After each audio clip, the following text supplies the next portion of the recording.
ও আচ্ছা,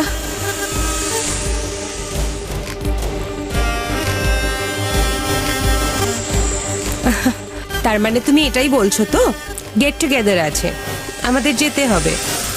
ঠিক আছে, ব্যাস তৈরি হয়ে বেরোচ্ছি। হুম।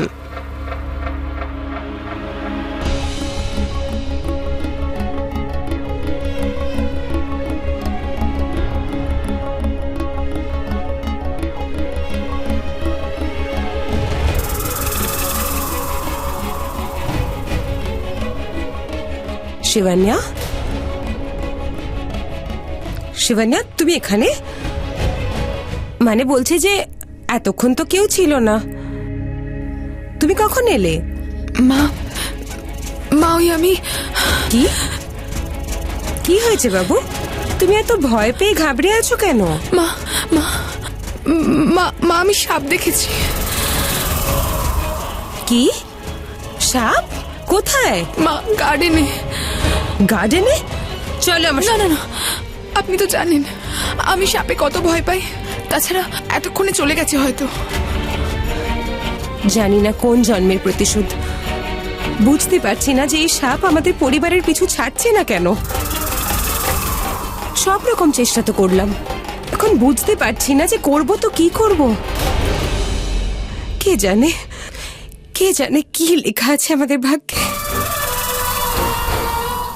ভাগ্যের লিখন তো কেউ বদলাতে পারে না মা, কিন্তু ভাগ্যে কি লেখা আছে আমরা কি জানি। মা আমি একজন মহিলা জ্যোতিষীকে চিনি, উনি আমাদের সাহায্য করতে পারেন। আচ্ছা, কে তিনি? মা বহু বছর আগে উনি আমাদের গ্রামে এসেছিলেন, আমি ওনাকে সাহায্য করেছিলাম, তখন থেকে ওনাকে চিনি। দুদিন আগেই এখানে এসেছেন। আমাদের গ্রামে ওনাকে খুব মানে সবাই। উনি এমনি ঘুরতে এসেছিলেন ওখানে, কিন্তু কত মানুষের যে উপকার করেছেন কি বলবো। হাতের সব রেখা, সবার ভাগ্য পড়তে জানেন উনি। আমি নিজেও ভাবছিলাম দেখা করব, যদি আপনি বলেন তো ওনাকে ডেকে নিই। এ তো খুব ভালো কথা। উনি কি এখানে আসতে পারবেন? আর যদি আসতে পারেন তো কখন আসতে পারবেন? আজ রাতেই ডেকে নিচ্ছি ওনাকে। মা উনি প্রতি মুহূর্তের কথা বলতে পারেন, এটাও বলতে পারেন কাল কি হতে চলেছে। আচ্ছা, কিন্তু আজ রাতে এক কাজ করো মা, আমরা সবাই হোটেলে যাচ্ছি তো ওনাকে ওখানেই ডেকে নাও। আসলে সূরিবাবু দুদিন পরে কানাডা চলে যাবেন, ওনার সঙ্গে দেখা করা খুব দরকার। একটা গেট টুগেদার অ্যারেঞ্জ করেছি, আমরা ভাবলাম কিছুটা সময় একসাথে কাটানো যাবে, আমরা ওখানেই থাকবো। যদি ওই জ্যোতিষী ওখানেই আসেন তাহলে খুব ভালো হয়। আচ্ছা মা, আমি ওনার সঙ্গে এক্ষুনি কথা বলছি। ঠিক আছে মা, ওনাকে ডেকে নাও, আমি রেডি হয়ে আসি। রেডি হলে?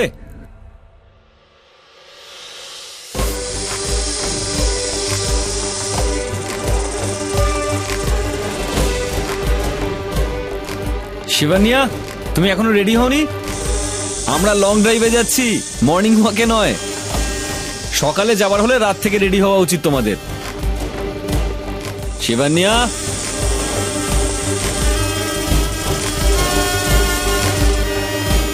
শিবানিয়া,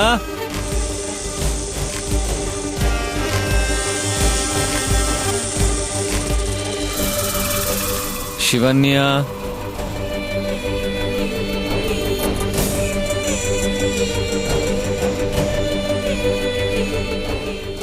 কাকে ডাকছো তুমি?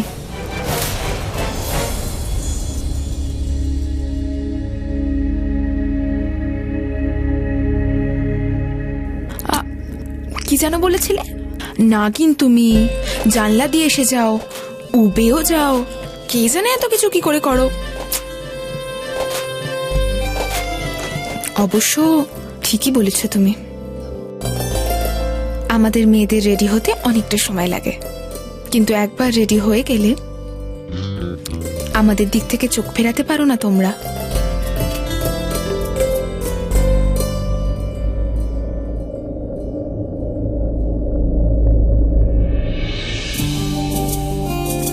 আমার নাগিন এত সুন্দরী হবে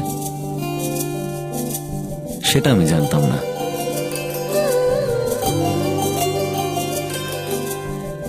বিউটিফুল, শুধু একটু টেঁড়া।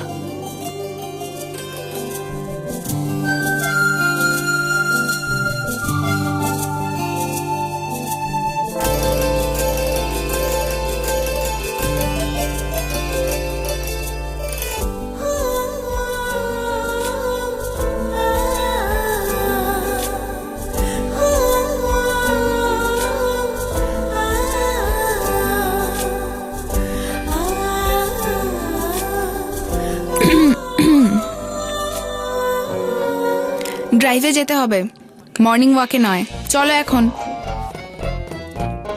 দাঁড়াও,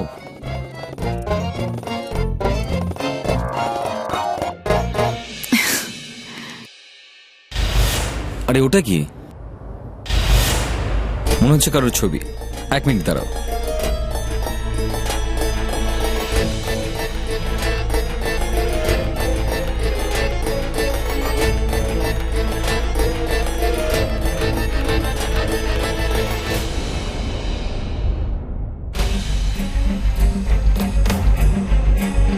শোনো, এটা আমি।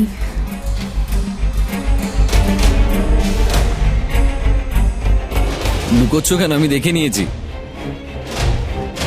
অবশ্য ছোটবেলায় খুব কিউট ছিলে। এখন কি হয়েছে তোমার? অনেক লেট হয়ে গেছে, চলো।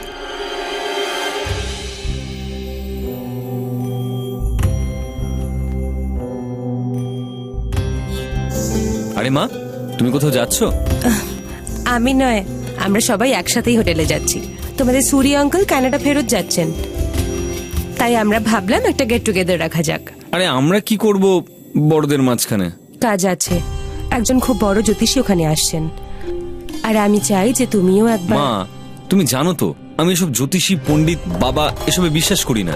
এমনিতেও আমি শিবান্যাকে লং ড্রাইভে নিয়ে যাচ্ছি। শুনুন, ঘুরতে তো যে কোনো সময় যেতে পারি, আজ হোটেলে যাই না? পুরো পরিবার ওখানে থাকবে, আর পরিবারের সঙ্গে থাকার যা মজা সেটা আর কোথায়। এমনিতেও সূরি আঙ্কেল চলে যাচ্ছেন, কি জানে আবার কবে ফিরবেন। আজ সবাই ওখানে থাকবে, আমাদের ওখানেই থাকা উচিত না? বলছো না বোঝাচ্ছ? ওকে, মা আর বউয়ের কথা তো শুনতেই হবে। এমনিতেও তোমাদের দুজনকে ছাড়া আমার চলবে না, আর যদি ঠিকঠাক চলতে হয় তাহলে দুজনকে সঙ্গে নিয়েই চলতে হবে। চলো চলো।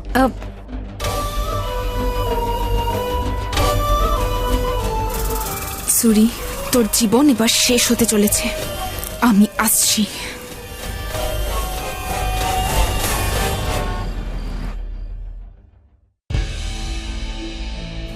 শিবান্যা 205-এ আছে। জানো শিবান্যা, আজকের দিনটা আমাদের জন্য খুব শুভ। আজ আমাদের পরিবারের ভবিষ্যতের কথা জানতে পারবো। অবশ্য শুনেছি রামি আর মনীষাও নাকি কোনো গণৎকারকে ডেকেছে। তুমি যে জ্যোতিষীর কথা বলেছিলেন তিনি কখন আসছেন? মা, আমার এক্ষুনি কথা হলো ওনার সঙ্গে, এসেই পড়বেন উনি। আপনি ঘরে যান, আমি ওনাকে নিয়ে আসছি। ঠিক আছে মা, তাড়াতাড়ি এসো। হ্যাঁ,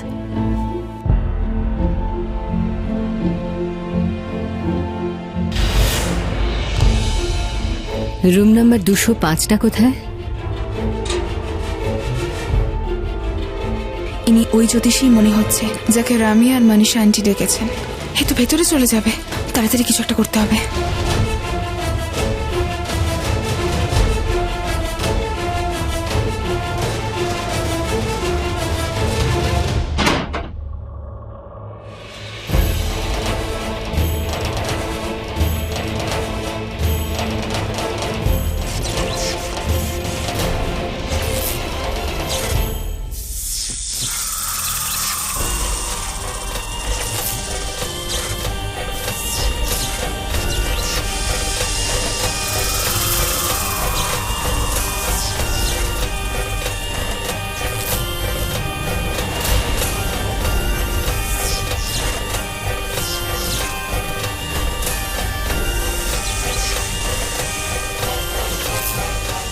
শেষা, তুমি জানো তো তোমায় কি করতে হবে?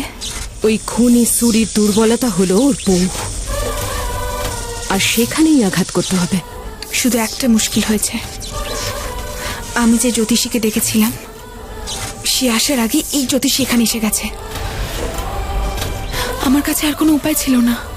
ওকে আমি দেখে নেব। না না, ওকে মেরো না, ও নির্দোষ। জানি, কিচ্ছু করব না। এখন তুমি যাও, আর মনে রেখো ওই সুরির ভাবনা নিয়ে আমাদের খেলতে হবে। ও নিজের বউয়ের জন্য পাগল, আর ওর এই পাগলামোটাকেই উস্কে দিতে হবে। আর তাহলেই ওর আঙুল থেকে আংটিটা খুলতে পারবো। এবার নতুন রূপ ধারণ করো।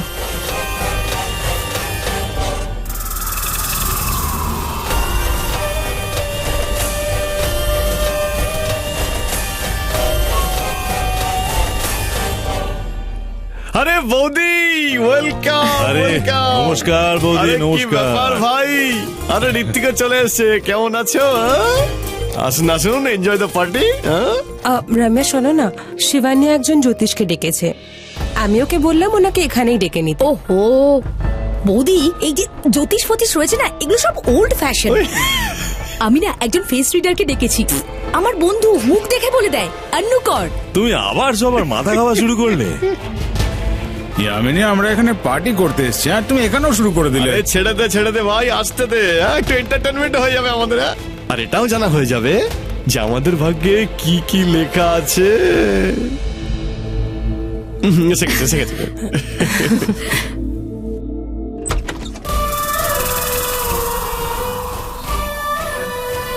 নাও, তোমার জ্যোতিষীর আগে আমার ফেস রিডার এসে গেছে। আনু, এরা সবাই আমার বন্ধু। বসুন না।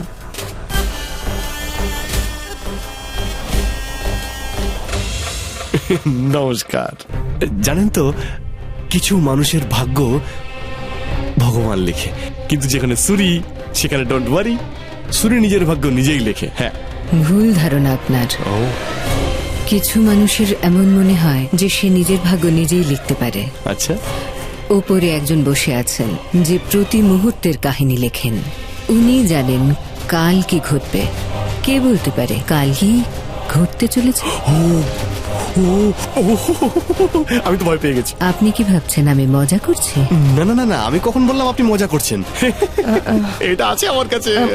শোনো না, সরি, এটা আমার ছেলে ঋত্বিক, সদ্য ওর বিয়ে হয়েছে। ওর মুখ দেখে একটু বলুন না, ওর ভাগ্যে কি লেখা আছে? মা, আমি শিবানিয়ার সঙ্গে ভালো আছি। আমার কিছু জানারও নেই আর শোনারও নেই। বাবু প্লিজ আমার জন্য থাকো। ও একা আছে, আমি গিয়ে নিয়ে আসছি। একটু দাঁড়ান।